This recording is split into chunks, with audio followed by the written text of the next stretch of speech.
क्या आप जानते हैं, प्राचीन काल में एक घटना घटी थी, टाइम ट्रैवल की, और वो भी लाखों साल आगे की यात्रा। एक राजा सिर्फ कुछ मिनट के लिए स्वर्ग गया और जब वापस लौटा तो उसकी पूरी दुनिया खत्म हो चुकी थी। पर यह कैसे संभव है? तो सुनो। प्राचीन समय में समुद्र के किनारे बसी थी एक दिव्य नगरी, कुशस्थली। उसके राजा थे ककुदमी।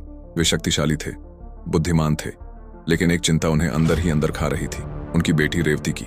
रेवती कोई साधारण राजकुमारी नहीं थी, वह असाधारण थी, लंबी, तेजस्वी, अद्भुत बुद्धिमत्ता वाली। राजा ने पृथ्वी के हर महान राजकुमार को परखा, लेकिन कोई भी रेवती के योग्य नहीं निकला। जब पृथ्वी पर कोई उत्तर नहीं मिला, राजा ने एक असंभव निर्णय लिया और वे रेवती को लेकर पहुंचे ब्रह्मा लोक में। उन्हें क्या पता था, यह यात्रा एक साधारण यात्रा नहीं, जहां समय अलग चलता है। ब्रह्मलोक में प्रवेश करते ही उन्हें महसूस हुआ, यहाँ सब कुछ अलग है। राजा ने सोचा, बस कुछ मिनट रुकना होगा। लेकिन क्या सच में वह कुछ मिनट थे? जब सभा समाप्त हुई, राजा ने अपना प्रश्न रखा। ब्रह्मा मुस्कुराए और बोले, राजन, जिन राजाओं के नाम लेकर आप आए हैं, वे तो युगों पहले ही समाप्त हो चुके। राजा के चेहरे का रंग उड़ गया। ब्रह्मा ने आगे कहा, जब तक आप यहाँ प्रतीक्षा कर रहे थे, पृथ्वी पर चतुर्युग बीत चुके हैं। 27 चतुर्युग, यानी लाखों करोड़ों वर्ष। ये केवल यात्रा नहीं थी, ये था टाइम ट्रैवल। पर कहानी यहीं पर खत्म नहीं होती।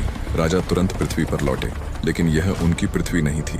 न राज्य वैसा था, न लोग वैसी कद काठी के थे, न सभ्यता वही थी। उनका पूरा इतिहास मिट चुका था। कल्पना कीजिए, आप लौटें और आपका नाम तक इतिहास में न बचे। ब्रह्मा ने उन्हें एक नाम बताया था। द्वापर युग में एक महान पुरुष थे, बलराम। रेवती का विवाह उनसे हुआ। लेकिन एक और आश्चर्य, पुराने युग की होने के कारण रेवती अत्यंत लंबी थी। कहा जाता है बलराम ने अपने हल से उसकी ऊंचाई युग के अनुसार समायोजित की, यानी वह सचमुच एक अलग समय से आई हुई स्त्री थी।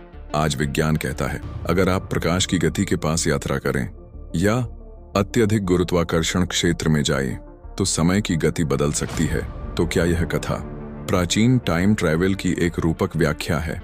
क्या हमारे आर्षी समय की सापेक्षता समझते थे? ये थी टाइम ट्रैवल की पहेली और पौराणिक रहस्यमयी घटना।